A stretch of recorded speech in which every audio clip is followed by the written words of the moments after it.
Okay, we are live.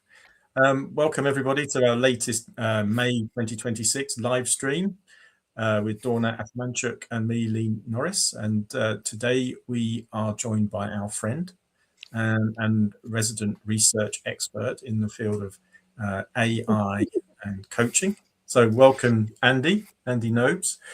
This is the subject today. We're going to talk about the role of AI in coaching and human development. Andy, very welcome to our show. Thank you. Thank you for having me. Yeah, it's good to see you. So tell us a little bit about you. Yeah, so I am I'm an accredited coach with EMCC, like Lee. So two EMCC people here ganging up on ICF. I'm a coach and a researcher in coaching and AI. I'm also kind of an AI ethicist as well, so interested in all things to do with AI, human development and coaching and all those things combined. And I met Lee because we've both done an AI in coaching and mentoring practice at Oxford Brookes University. We met on the very first day when we were brand new, young, naive students. And we were actually in a group exercise where Lee was practicing coaching on me as the coachee, and which was lots of fun. And I think I was a really troubling coachee. But he gave me some he really sort of directed me in how, I can't remember what we talked about, but I remember him being really good, and so that's how we know each other. Yeah, I couldn't possibly say. It's very confidential. We're going to cover some of that today. I obviously drove you towards AI. That's what I'm thinking. yeah. So right, we're in the second episode of our second series of the live stream series. So Dawna and I are with Change Innovators Limited and Incorporated, Canada and in the UK. You can find us at changeinnovators.com. You can certainly find us on LinkedIn, including Andy. You can find on LinkedIn as well if you want to follow up. So we're starting our question, starting off with what is the role of AI in coaching and human development? And Andy, just drawing on some of the research that you've done recently, where would you say broadly you think this question is at the moment? Yeah, so I did my MA dissertation was on AI in coaching, and so at the time I was doing it, there wasn't a lot of evidence, a lot of peer-reviewed evidence to kind of say what actually is AI coaching, is it any good? And so there was already loads of evidence on the use of AI in like therapy and counselling, because they were way ahead of the coaching field. Coaching lagging behind as usual in research. So that was my initial research paper I did was on that topic. So as generative AI has kind of suddenly appeared, such as ChatGPT and Claude, etc., we've seen a lot of AI coaching chatbots suddenly appear. Some of which are very mediocre, some of which have got a real sort of model and research behind them. But there's a lot of AI coaching out there, and I think there's evidence that they can be they can be quite effective. There's been some research which has shown that they can help with goal attainment, with resilience. They can be comparable in some studies to certain types of human coaching. And there's also some interesting research out there which says that an AI chatbot coach can achieve levels of competency against like the ICF competency frameworks, and there's some interesting debate around how valid that is, that it's assessed against those kind of competency frameworks. So it's here, and it's there's a lot of interest in it, and there's some evidence that it works. There's some evidence that it's not as comparable in terms of impact to a human coach. But I think one thing that I would highlight, which is really I found really interesting in my initial research, is that an AI chatbot has been shown to be particularly good at very quickly providing a safe space for the user, for the coachee, so they can quickly, a person can log on to an AI coaching chatbot, just be able to tell that chatbot anything, feel really confident that it's kind of a neutral, safe space or confidential space. in contrast with perhaps how some people feel about sharing things with another human, with kind of the risk behind that, the kind of the capacity that the other person has to kind of listen to them, and be a kind of a burden on another person. You can just log into a chatbot and just tell it anything, and that I think is been shown as the main advantage of AI coaching at the moment. So should we be worried then as human coaches, do you think? How does that make you feel, Dawna? Just to get kind of...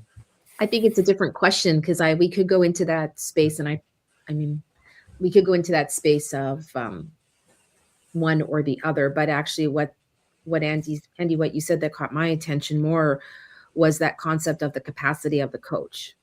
And so, some thoughts, or how about a conversation around that? Because I think that's the part that we can influence as individuals, right?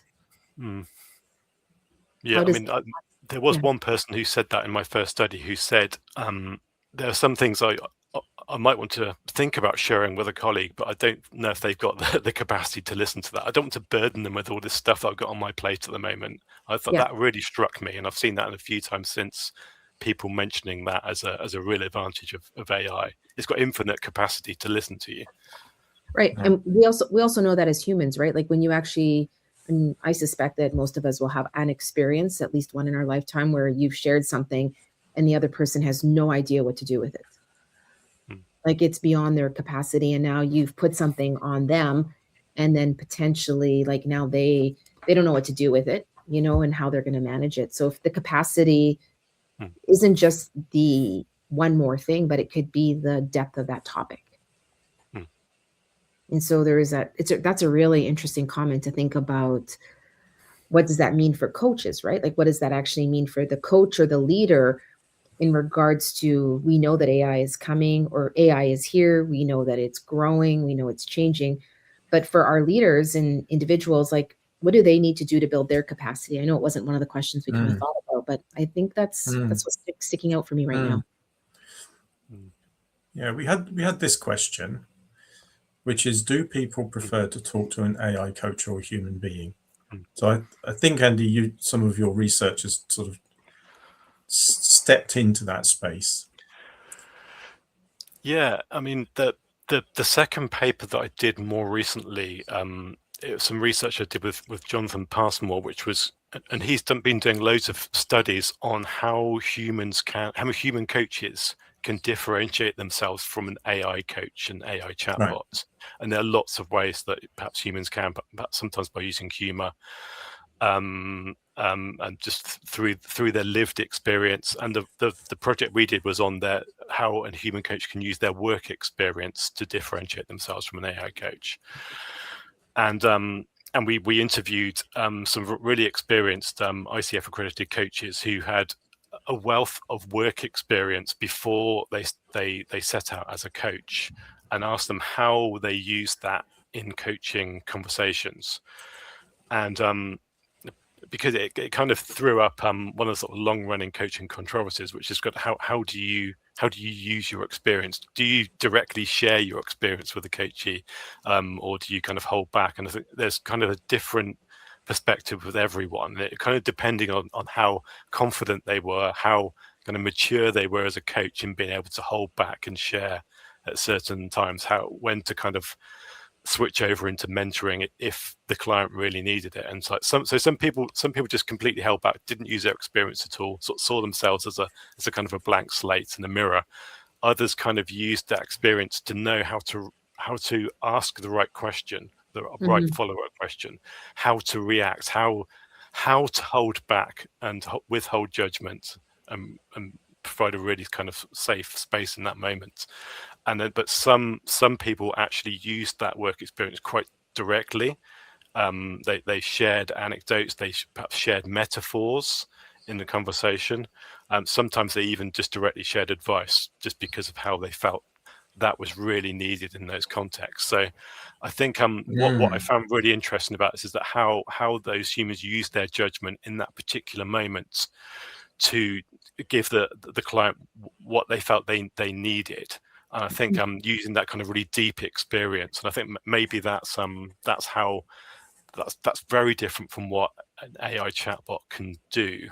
I think that talks more about the capacity of the experienced human, both the experience in terms of their coaching experience and also their lived work experience of kind of understanding the kind of challenges which their clients are experiencing at work, rather than just a very generic chatbot, which can kind of draw on loads of knowledge and sort of literature, but can't really draw on perhaps what that other human at the end is really sort of feeling and thinking. So we know that. Sorry, Dawna.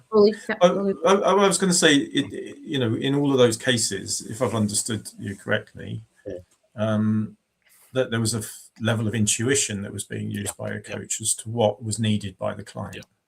And I mean, just as a side, my interaction, and I use AI a lot, is that they're always really enthusiastic to ask the next question. So anyway, but that doesn't feel like intuition. Dawna, sorry, where were you? What were you?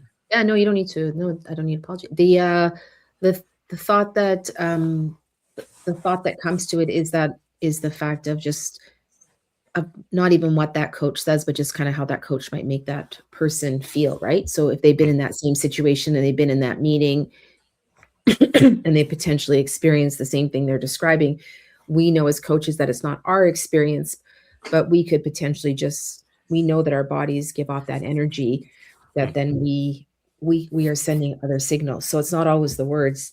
My apologies. It's not always the words, but it's that it's the connection, the feeling, that energy that's going off between two people in a coaching conversation is really that difference that we can bring. It's that thing that somebody can feel, right? Because whenever you ask, they're super happy to answer your questions or do things like that. But sometimes you're looking for a different sort of response, right? It's a different type of connection. I'm just going to go on mute for a second. Yeah. So, Andy,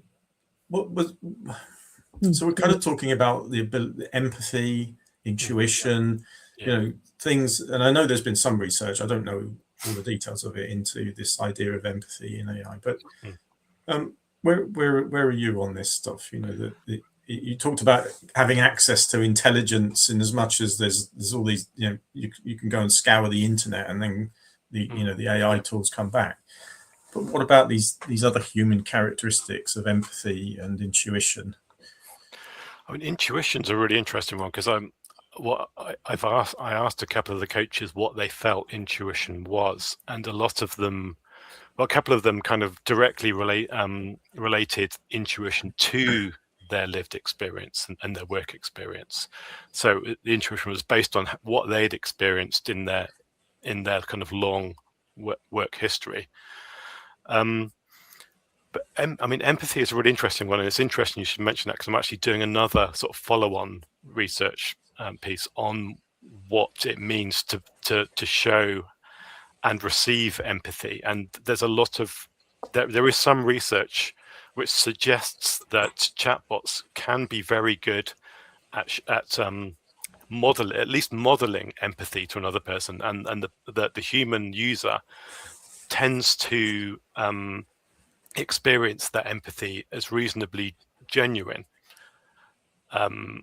which is interesting, because I think people experience this differently. So if I see a chatbot trying to be empathetic to me, I don't read that very authentically. I tend to look past that. But for many, it can appear genuine. I think that's probably a case for like anthropomorphism. There, you assign a human personality to something just based on it doing these some social cues. But I think so chatbots have been shown to be effectively empathetic. But then I think when you think about how can a human coach use that empathy any differently from a chatbot? Is it through the facial expressions? Is it through the tone that they're speaking? Or is it something else? And what I'm really interested to know is there's the way that coaches are trained to use empathy. Do we really discuss this in our training programs? I'm not sure I remember it coming up in our masters, Lee. What does empathy actually mean? Does it mean just being sort of cognitively reflecting back phrases to say that you've understood, or does it mean, is there more to do with the feeling with what that person is going through, or is that kind of dangerously close to something which isn't coaching? Is that crossing into the sort of counseling area where you're kind of feeling somebody else's experience? I'm sure there was many a master's dissertation written on it. People found the concept of empathy really, really fascinating. We draw on some of the work of Brené Brown. I mean, Brené Brown is a big name in the field of understanding emotions.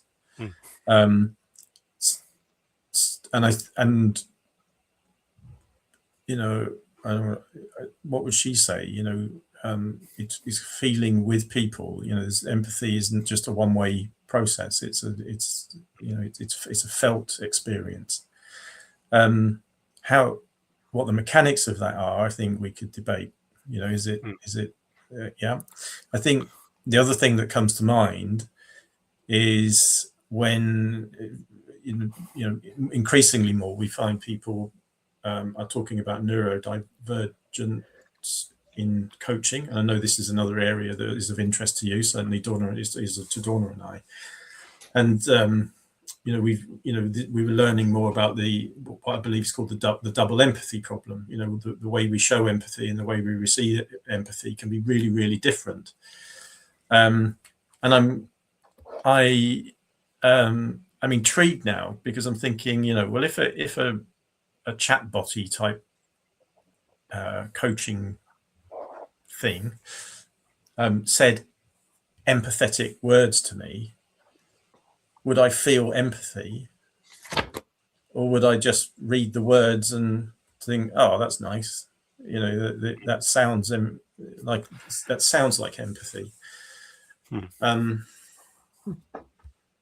It feels like a bit of an enigmatic subject that at some point in time we might discover the answer to. I'm not sure. So if we go to the next question, I think so I always bring the practical space for the next one. I think it's the next question. If it's one. This one? No, then we'll leave where we are. Just see where we're back with the other one. But the idea of, do people prefer to be coached by an AI? That the idea of, I think if your experience has been that you have potentially tried to, or we know if our mirror neurons in our brain, if we've seen that other people have tried to have a conversation and that person has not been shown empathy by someone at work or someone in their family, there could be the fact that there is something that says, I'm sorry you've had a bad day. I'm sorry you're experiencing a bad day. Like, just that ability just to acknowledge someone else's feelings could be more than what that person's ever had in their life. Because we choose we sometimes, right, the way our bodies work, we choose to maybe share or do based on how other people have been treated. And so I can think of experiences in my life that if I tried to share them with people, they don't know how to respond because they've never experienced it, that you get nothing. And from a result of that, then maybe you stop talking about them. So if a person is sitting there and there is some way for them to have someone to chat with, and it allows them to move through, and in 5 minutes they're able to move through something versus maybe it being like a week or moving into something else.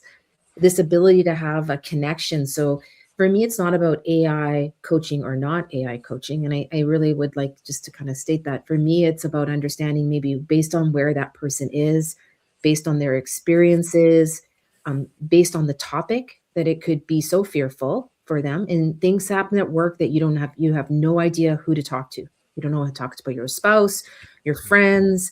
Things at work happen. You come across confidential information. You should maybe be cautious, but you come across things that maybe you found out something's going on, or there's things going on at work.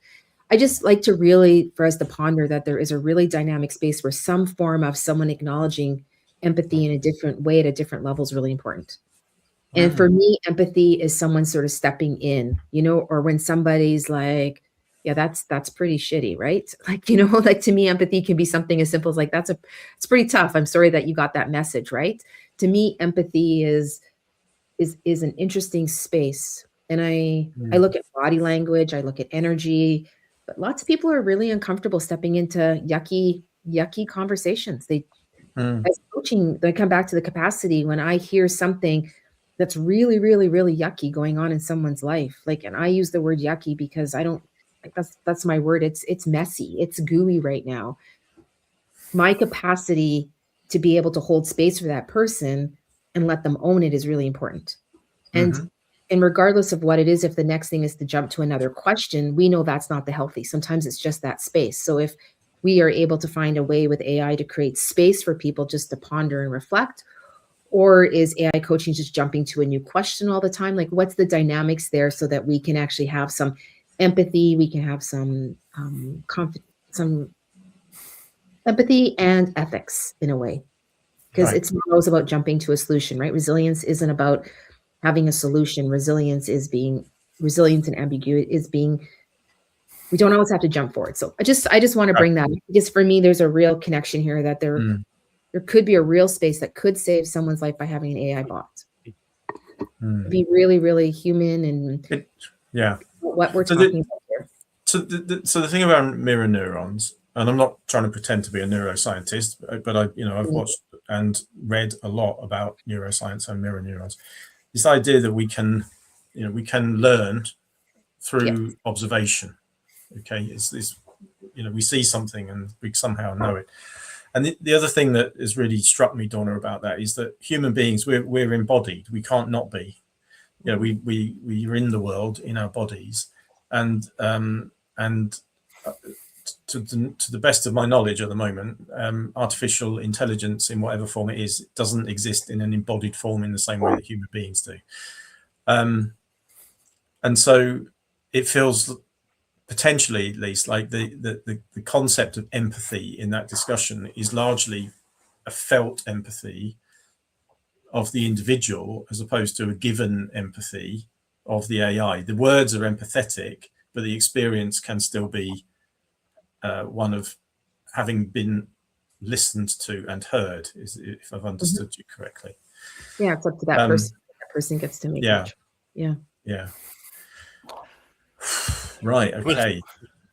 I mean, sorry, one interesting thing I wanted to mention about this is that when in the first study I did, it was with a reasonably early coaching chatbot, and it was quite, for many people, it was quite mechanical in its interaction, and it's using a very sort of standard grow model, which kept sort of moving on quite quickly, rather than sort of trying to give that person space to explain. But the one thing about it, people were saying that they very quickly found the space to be able to share things, but at the same time they're saying there's very little rapport here, and a couple of people really did not get on with the AI coach, and one of them actually just kind of rage quit the conversation because it was telling the chatbot that it was their birthday, and the chatbot did not say happy birthday back.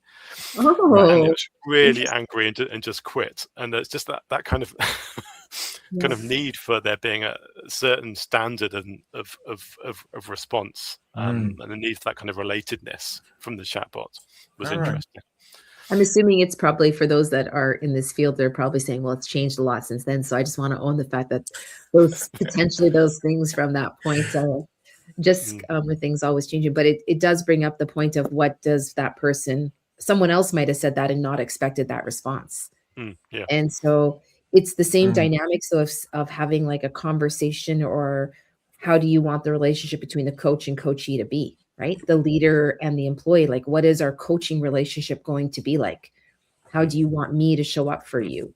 And so if that might be, because we know that we do know, or as I really strongly believe, that the space for the human is the human connection, right? It's the ability to potentially work with a coach, with a bot and a human coach to really make great progress. I think the two together is really the future.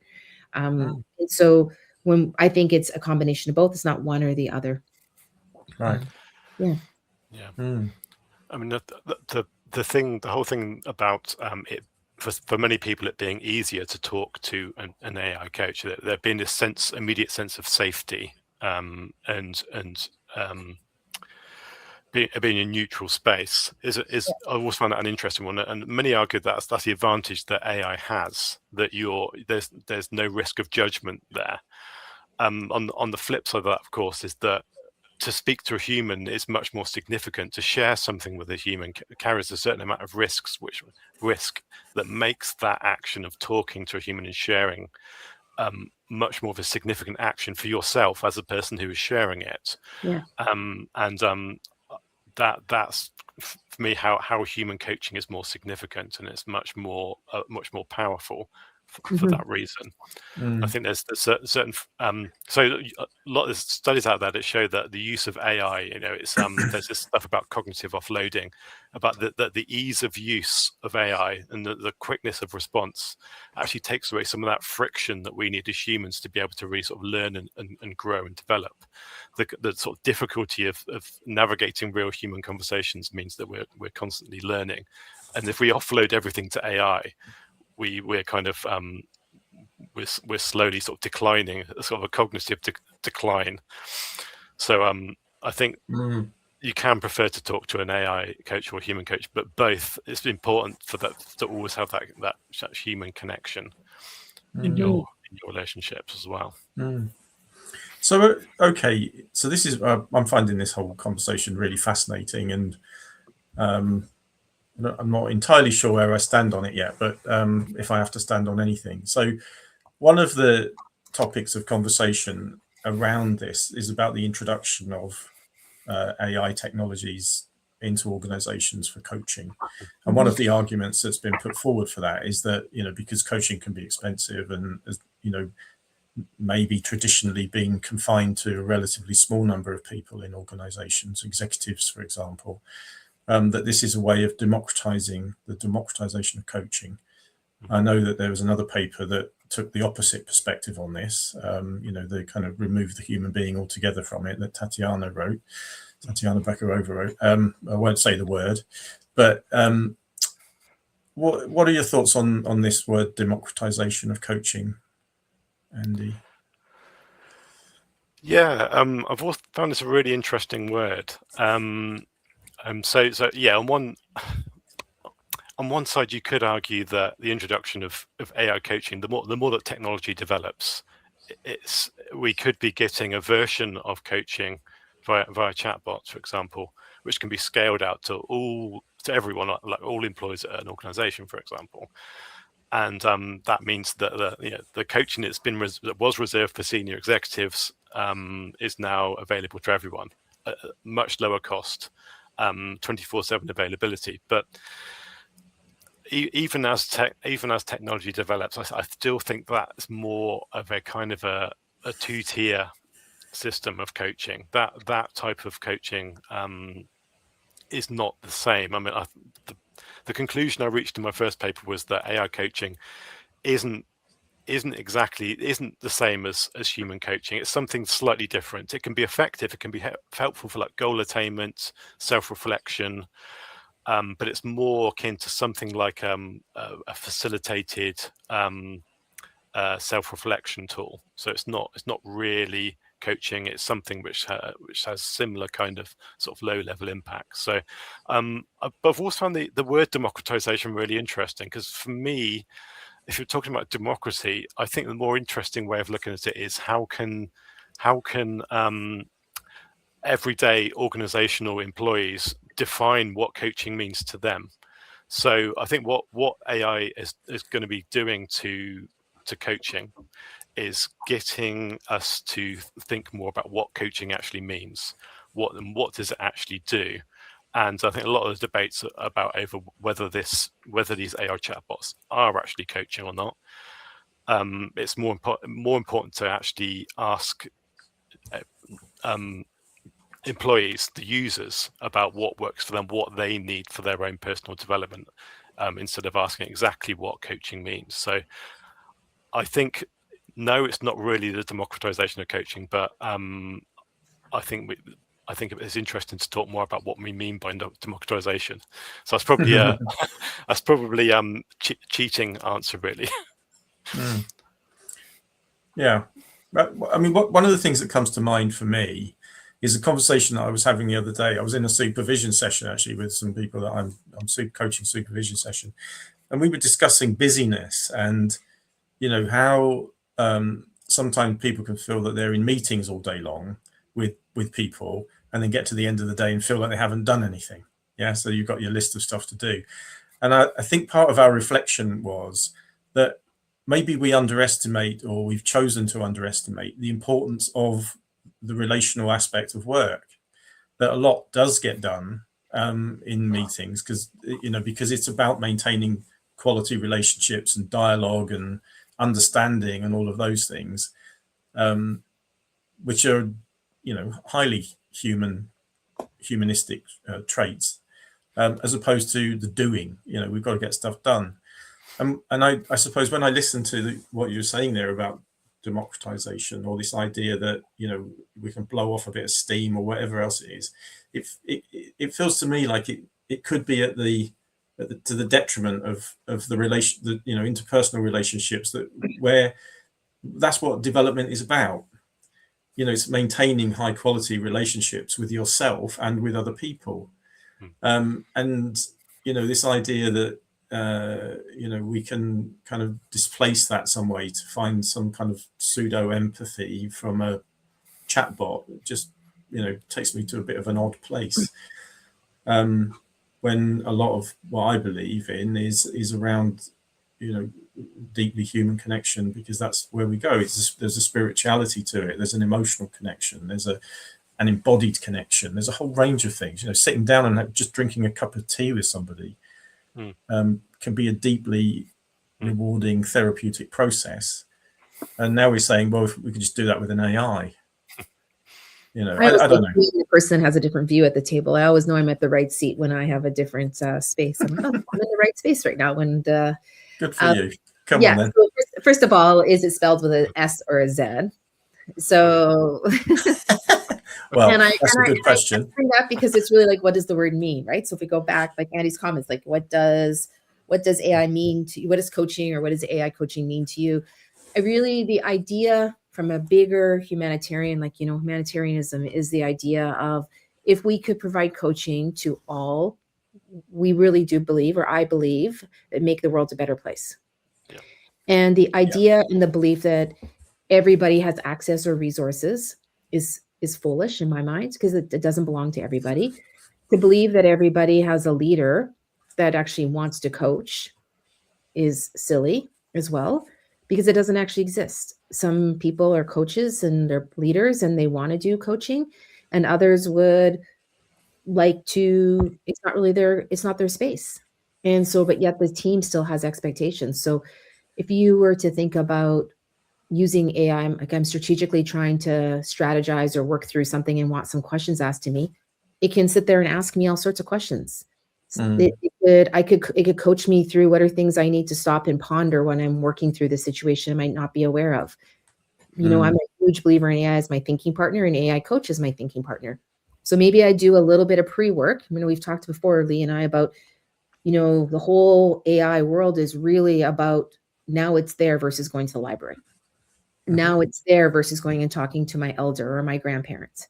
And so if I was actually to ponder and still keep my thinking hat on and go, what kind of questions would it ask me? I'm going into this meeting. What are things I might need to consider that I've not thought about because I'm in a new space, right? The coach would ask this person, what are things you might need to ponder? What are things you might need to consider?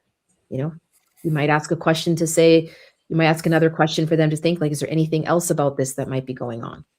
The AI is to get you doing the same types of things here. Not all of us have the resources, nor have all of us been taught in our pot of soup that it's okay to show vulnerability with asking questions.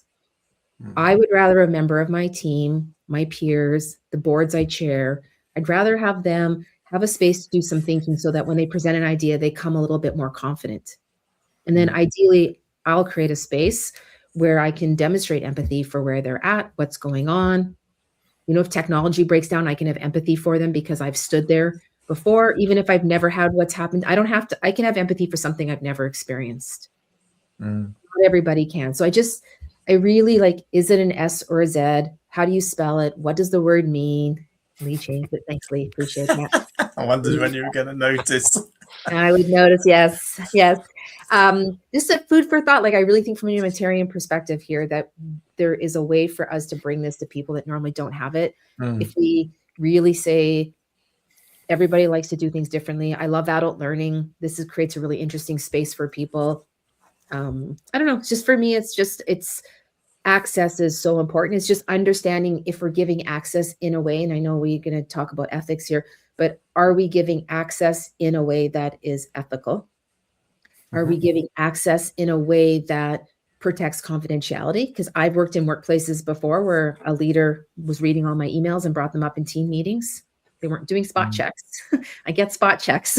And I now understand that everybody can read anything that I type on my thing. I've come to appreciate that they own it, not me. But I don't know if everybody's really aware of the confidentiality and ethics democratizing coaching. I'll leave it there. Andy, thoughts?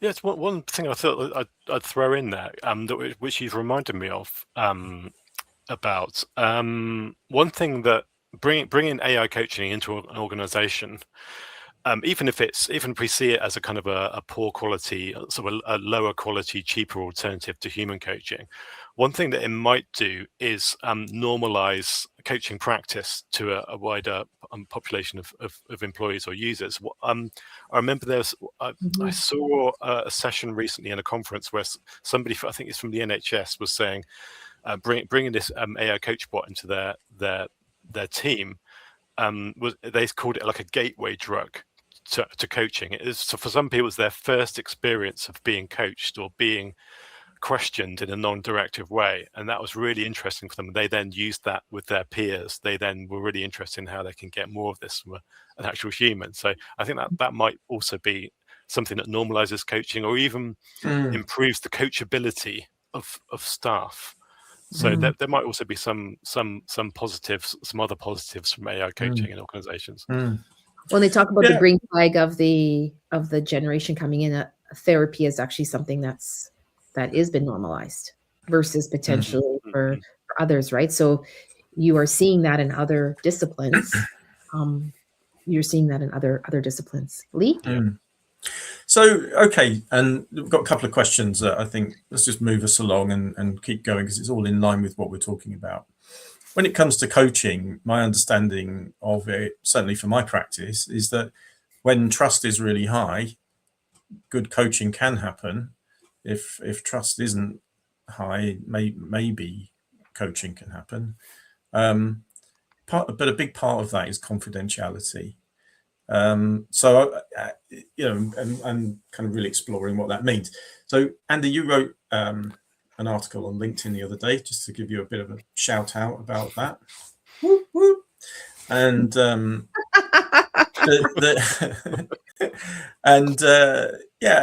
it drew me in. I thought it was a really great article where you described how some organizations at least are promoting the idea that when people are using AI if I got it right, AI products, that there was a sort of, we could do some analysis of that so that it could kind of give a flavor of what's going on within the organization, which interesting, who's that for? And then I went in and commented on it and said, well, I people are quite clever. They might just start, filling it up with stuff that isn't really true, and just to see where that takes them. But that probably says more about me than it does about anything else. So, where's your head at on the confidentiality side of things in AI coaching? Well, I've been really geeky about this recently because I'm really interested in the EU AI Act and what that says about things like this. And I mean, for a start, I think people's trust in AI is kind of, for everyday people, is reasonably they're quite skeptical, particularly about confidentiality. For employees at an organization who've been given an AI coach to talk to, I think that's even lower, perhaps. And I found this in my research. Some of the people only use that chatbot and talk to me about it because I was giving them that chatbot as a researcher. If they said if their company had given them that chatbot, they wouldn't have used it. They wouldn't have trusted it. But there's only a sort of small sample of people. But I thought that was significant. So at the same time, some of these new AI coaching platform providers, I did notice that a couple of them were saying, to promote their product, were kind of saying to organizations, look, we can give you this AI coach, your employees use it, we'll give you some really interesting metrics on like behavior change, productivity, blah, blah, blah, blah, blah. And I thought that's going to be an even bigger red flag for employees. If they see that's what the product says it's doing to their managers, they're going to be like, why am I using this? How safe is what's the confidentiality behind this? And that's currently, according to EU law, I think there are going to be some problems around. So these products and the organizations that use them are going to be very clear and very careful how that data is going to be used, how it's going to be used by AI to summarize it, how confidential and anonymous that data is. So and it is interesting to compare that with how a human coach going into an organization manages that confidentiality versus as a single person on their own with another. Compare that with how an AI system might be able to use that data en masse, bring it all together, and then just share it with the manager. I think there's a bit more of a risk there. So I was wondering how realistic is AI coaching organizations at the moment? Will people actually trust it without very clear evidence that it's actually works for people, gives them real benefits, but B, there's not significant risks about their confidentiality? So it's interesting about the capital C versus, I'm taking the grammar role today, which is really like the last role. I always say step into things. So what's interesting is the difference between the capital C versus lowercase c. So the capital C is really makes people think about standards and legals, and like it's a very interesting concept when you put a capital C on confidentiality. We kind of go into that legal space. If you put a lowercase c on it, it's more that privacy, respect for conversation. It's more that stuff that like Brené Brown talks about when people want to learn to be vulnerable with you and create really interesting relationships. So if somebody knows they can tell you something and it doesn't go anywhere, that privacy of what actually is that human bond. So what's the capital C versus the lower C when we're starting to talk about confidentiality, and actually not making it just one big, it's actually not one big thing. Lower C. Thanks, Lee. Right. I see you're being actually, Lee, I take this as you being very present in the conversation. I'm very present, very proactive. Can proactive and presence actually both exist at the same time? I always wonder. I try to fool myself about practice. Is that just a question for me, or is that generally? Probably for me. It's a question for me. But I just want to take the concept of what is confidentiality, right? And as a coach, I tell people, you don't really have a reason to trust me. That is something that you'll have to see in practice. I'm new to you. You don't know me. So let's just if you're like, let's just, start where you're comfortable, and that's a dynamic space. So, even if you think about the relationships with those things with other tools, like, people start to trust it, things like that. Yeah. Just, it's just the capital C, lowercase c. I know, just a different thought to bring into the conversation. Yeah. I mean, people are really different, and I'm sure we've all experienced people when they come into coaching. Sometimes people can be very open very quickly, and sometimes people, take time to understand why they're there. What your role is, what their role is, and sometimes that you can be coaching for a long time before you've achieved confidentiality, whether that's with a capital C or a lower C. I think, I've just found, do you know what? I've found this conversation quite mind-blowing, if I'm honest, around this whole subject. We're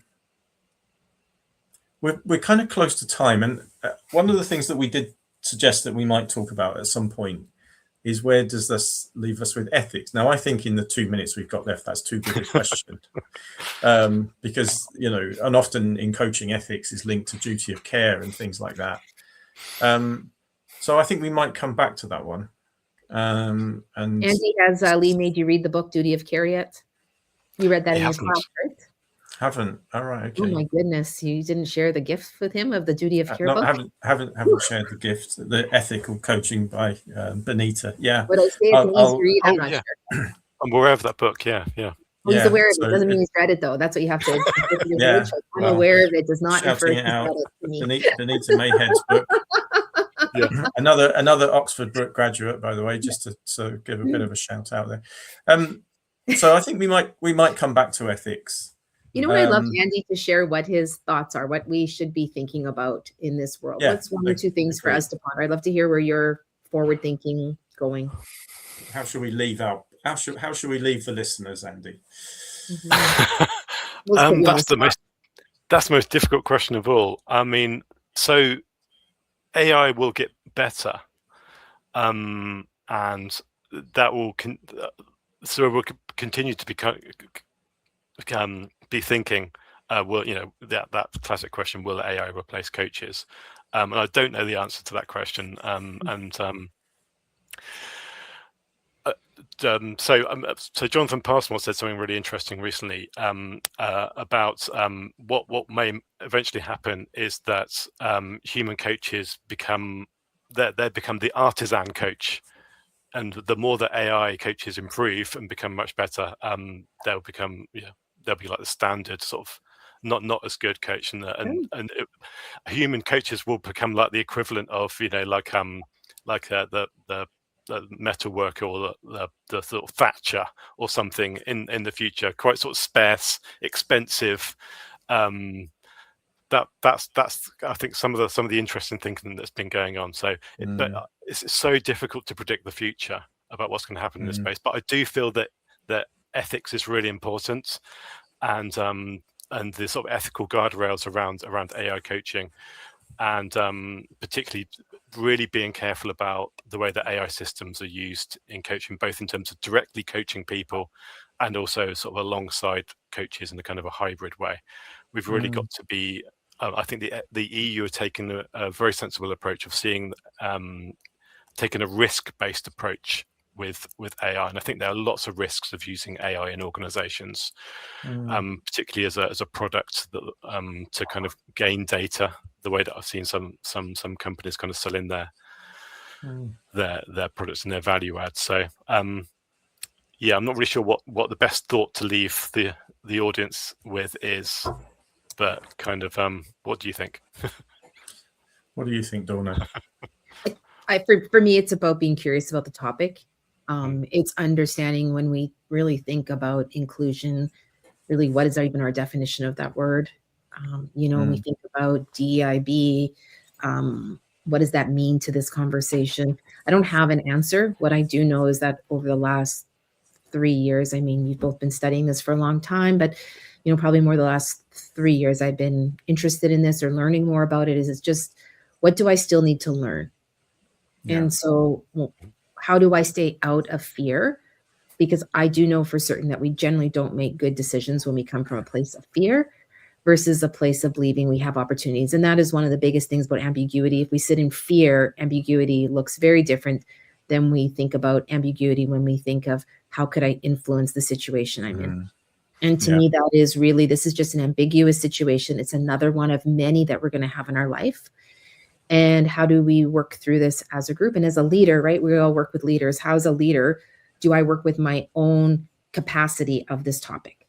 And what do I need as a leader to be able to be in a good place for my team? That's to me what I'd like to leave people with. Take some ownership of this for ourselves so we can have a good influence on others. And I guess my final reflection on that, thank you very much, Andy and Dawna, would be, I think AI, as well as AI getting better, it's becoming more and more ubiquitous. It's everywhere. It's all around us.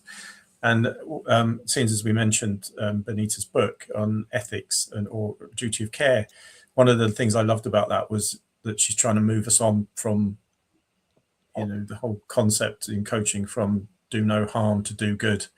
And I think if we can shift into a space where, human beings and AI are working alongside each other to do good, that's got to be a good place to be. I feel very excited about it all, to be honest. Yeah. Should we leave it there? Yeah, for sure. Okay. Thank you. Well, this has been great. Yeah. Thank you for listening. Yeah. I think if you want to, Andy, we'll have you back sometime to have another conversation around this. Goodbye, everybody. And we'll see you on the next one. Take care. Bye. Ciao. Bye.